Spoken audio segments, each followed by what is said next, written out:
Good evening, everyone. Welcome. Let's call the meeting to order of the Board of Trustees of the New York City Board of Education. As a reminder, please note that this board meeting and all board meetings are recorded for the convenience of those unable to attend.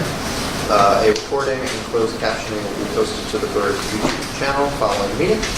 Alex, will you please call the roll? Sure. Peter Condrella, absent. Isaac Carmignani. Thank you. Janelle Chacon. Here. Thank you. David Chapman. Here. Thank you. And Elizabeth Jones. Absent. Deborah Miller is absent. Mike Pratt. Here. Thank you. Vanessa Lane. Absent. Gary Nelson. Here. Thank you. John Cameron. Present. Thank you. Nesbitt. Thank you. Still here. Thank you. Roberta Basket. Thank you. Benjamin Schuldner, absent. Simon Smith, absent. Leah Missouri, absent. Great. We have a quorum. Is that Mr. Adler? Yeah. Well, no, hi, John. Good to see you. Thanks for coming. Okay. So first item, let's do calendar one. Noting the minutes of the meeting of this board, which was held on September 27, 2017. The minutes have been previously provided to the board via the SharePoint site. May I have a motion to consider the minutes from the meeting? Thanks, Michael. And have a second? Thanks, Lori. Please raise your hand if you vote to approve the minutes. Not approved. Minutes and an extension by the same here. But okay, next up we're going to have Sandy's update. Mr. Executive Director, is there anything you'd like to tell us this evening? Won't be long. Couple of things. CPMS post-go live operations have been slowed by an unanticipated jump in system design errors, but we're working through this. Operations are improving significantly, and system corrections are being brought online over the next few months. It's actually good news. Phone system implementation is in process. We have the engineers on site as probably they're done for the day. But we expect to see relief from restrictions imposed by DOE phone system by the end of December. We recently, in the last few weeks, sent out a letter to UFT, DC 37, Local 372, and IUOE, Local 891, union leadership about problems with the phone system, gave them a backdoor way to get in contact with us. The practical reality is that we're trying to respond to members' concerns about their ability to reach us. The reality is we will see complaints right up until early January 2018 in all likelihood, so the pressure will remain on us to be responsive. One thing we are preparing for in the next 6 to 7 months is the auto enrollment legislation. I don't know that everyone is familiar with this, but auto enrollment legislation, which was sponsored in part by DC 37 lobbyists, has been passed by the legislature, is subject to the governor's signature, and should that legislation be signed, we would see our membership jump from 50,000 to 61,000. Very significant jump as of July 1st, 2018. We're actually considering tactical responses to this challenge, which is processing 11,000 applications and auto enrollments. We're talking to TRS about putting some membership services people permanently in their offices, and we're talking to DC 37 Local 372 about putting some membership satellite office operations there also. We'll consider alternatives to that in other spots around the city, but in order to be able to respond to this and to take the pressure off our own floor space at 65 Court is something we're working on. I'd like to, while we're in public session, ask Michael Wright to give us a very quick update on the performance of investments in the plan. You'll find a 2-page document in the back of your folder that looks a lot like this. Anyone doesn't have it, we have some copies here.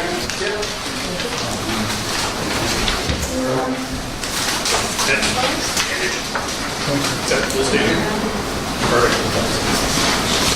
So the first page is just a quick summary of where we are, $5.5 billion of total assets as of the end of August 31st. We don't have the September numbers yet. That's up from $5.3 billion in June.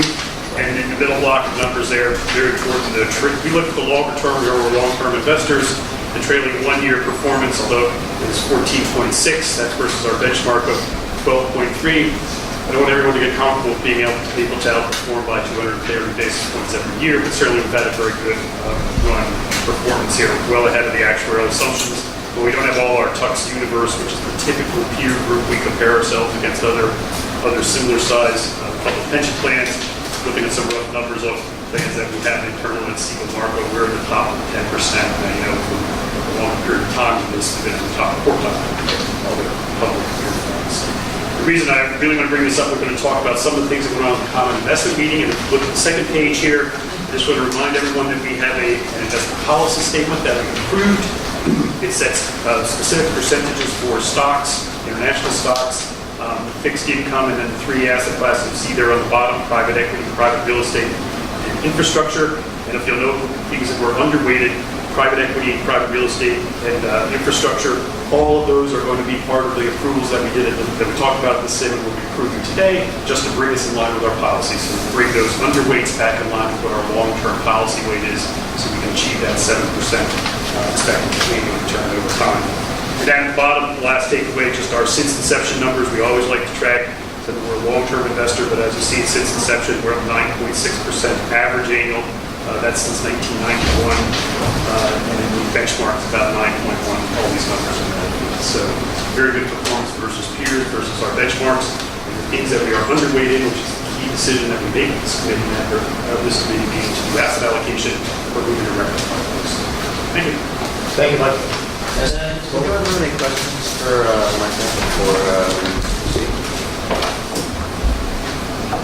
And then finally, we will have a holiday party for BERS, for employees and for anyone who would like to attend. Brooklyn's Marco Polo on December 22nd. Tickets will be $85. Everyone's invited. Thank you very much, Mr. Orlando. Mr. Rich, does anyone have any questions about the holiday party? Mr. Rich? We got some fun. I can pretend I didn't hear them. Next on the agenda are calendar items 2 through 11. Which are the ordinary business of the system. Is there a motion to consider calendar items? Second. Gary. Alex, please tell us about the ordinary business of the system. These are the retirements, death benefits, and refunds process since the last time this board met. Thanks, Alex. Does anyone have any questions for Alex about the ordinary business? Great. So let's vote on these items. Please raise your hand if you're vote to approve calendar items 2 through 11. Any opposed? Abstentions? Great. Passes. Next up, we have adoption of the disability committee's recommendations regarding applications for disability retirement. Calendar item 12. Can I have a motion to consider? Second. Thanks, Mike. Last week, the board's disability committee met to review a bunch of applications for disability retirement. Gary and I were there, Dawn was there, Peter was also there. What did we see?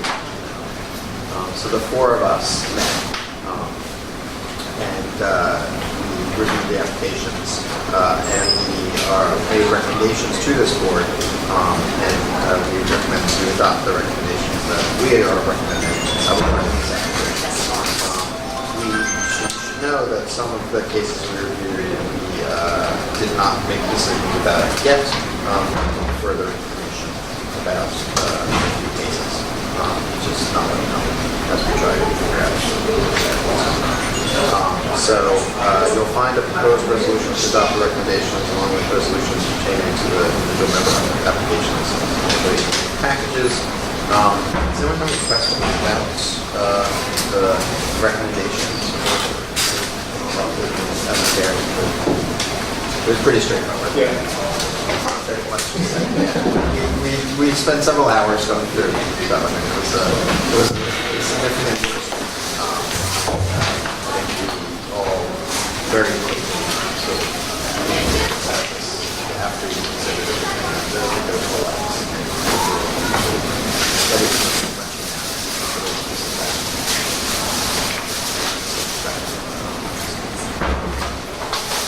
There it is. other questions? If you please raise your hand if you vote in favor of adopting the committee's recommendation regarding the applications. Carries. Thank you all. Next, calendar item 13. This is authorization to obtain a procurement purchasing card for the session. I've motion to consider it. Thanks, John. Second. JD, are you here?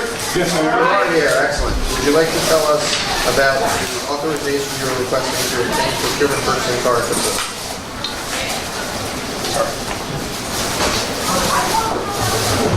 I'm more than the guy because they do not want to open the account for us. They are given necessary to have the purchasing power. And I'd like to go at the top and costing top. So really important.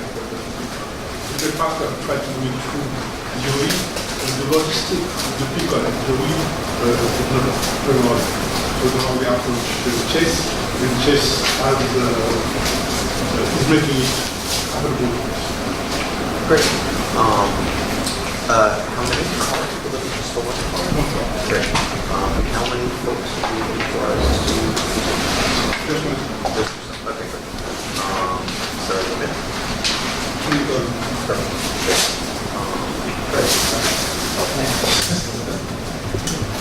Okay, I'm done doing my CFO question interrogation. Does anyone else have any questions about the first one? One quick question. Sure, please. Any, is there any limitations on how to use it? Yes, those limitations are set by the control themselves. So there is a certain threshold that it's in the driving. When you say thresholds, you're referring to cost amount or item, product purchase, or both? So, JD, there's a controller around what purchase and check. Great. Okay, I think folks are probably maybe familiar with the department has some policies with the procurement part. So, there are you going to have a sort of written policy as well? Yeah, great. So maybe when you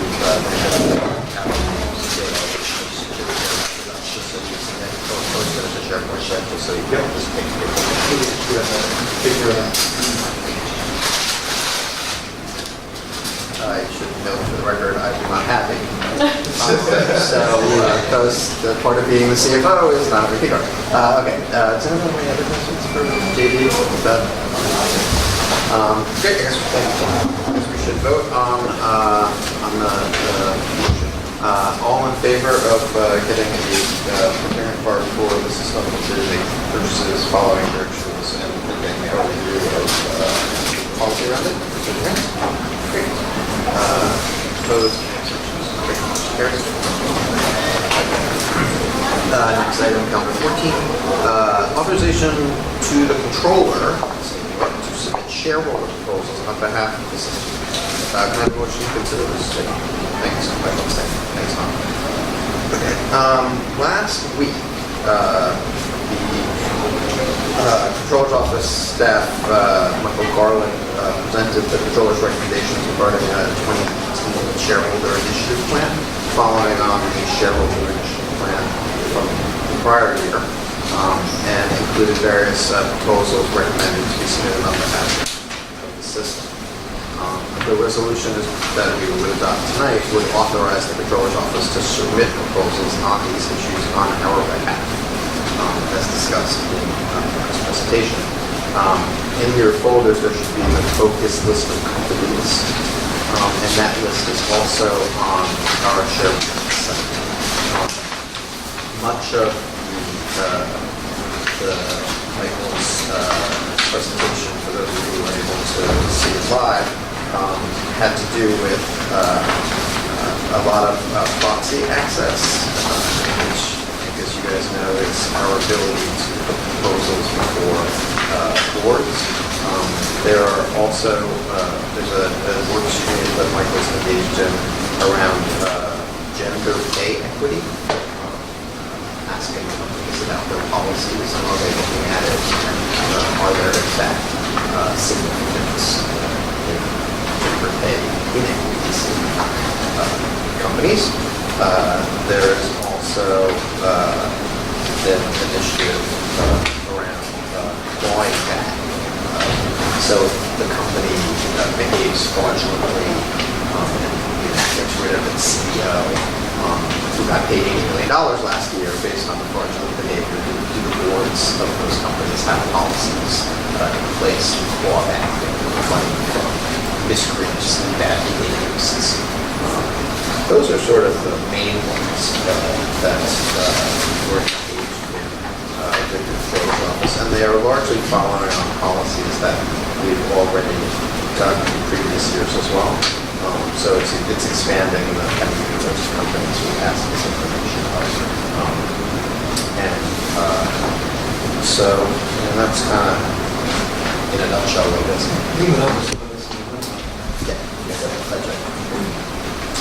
Did you ever get an answer out of US around the gender? I have yet to receive one, but I don't think that should prevent us from authorizing it to move forward. I assure you I'm not letting one of my site. Okay. Does anyone have any questions about the Ponzi access, the payment on the clawback, or any other sort of initiatives that we'll be authorizing the controller on our behalf to engage with companies?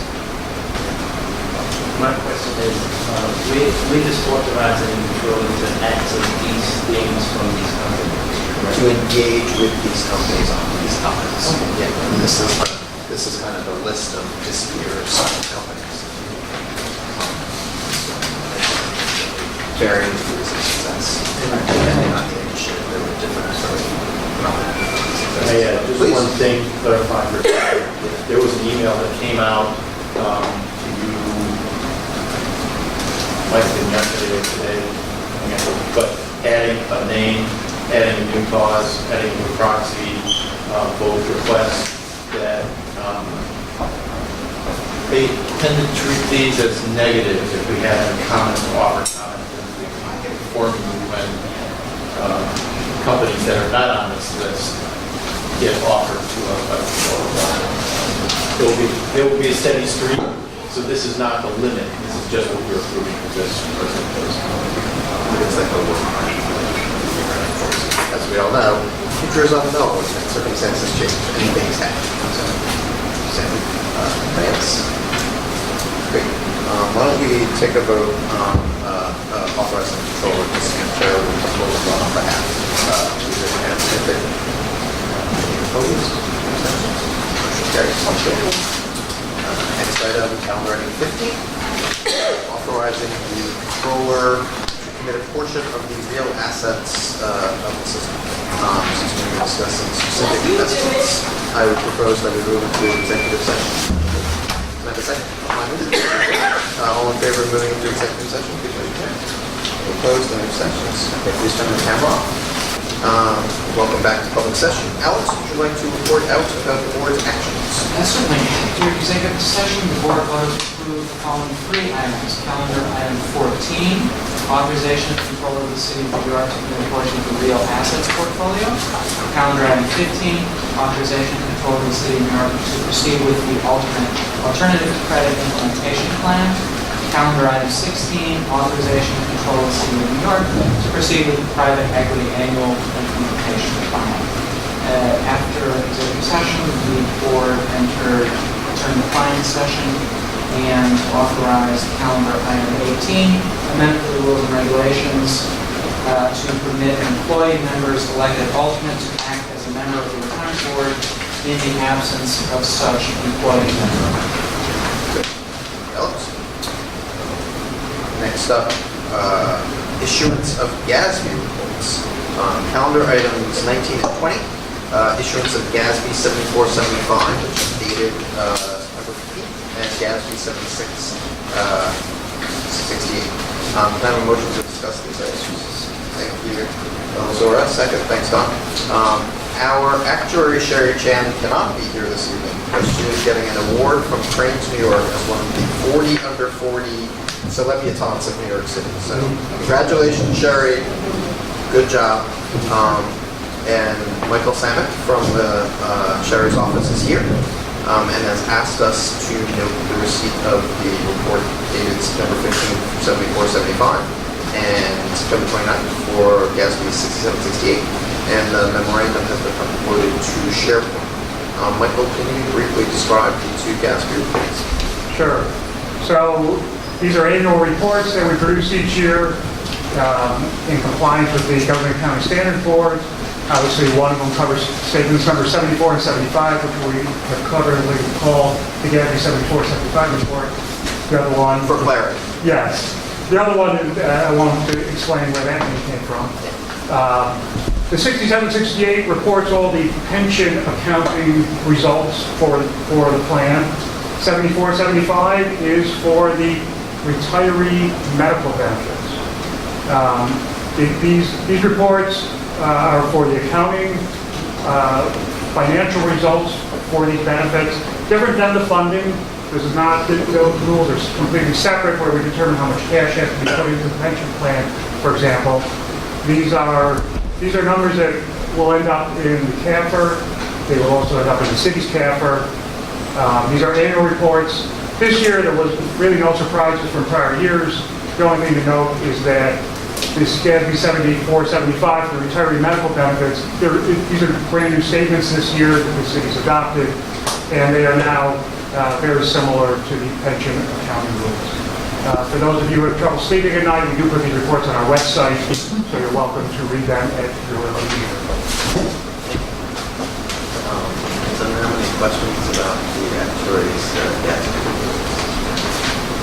And the only other thing I want to mention was something that I'm sure you'll all be very excited about. Our office now has a Twitter account. Hey, all right. You can now follow your favorite actuary everywhere you go. I guarantee you it's going to be Sherry 40 under 40, right?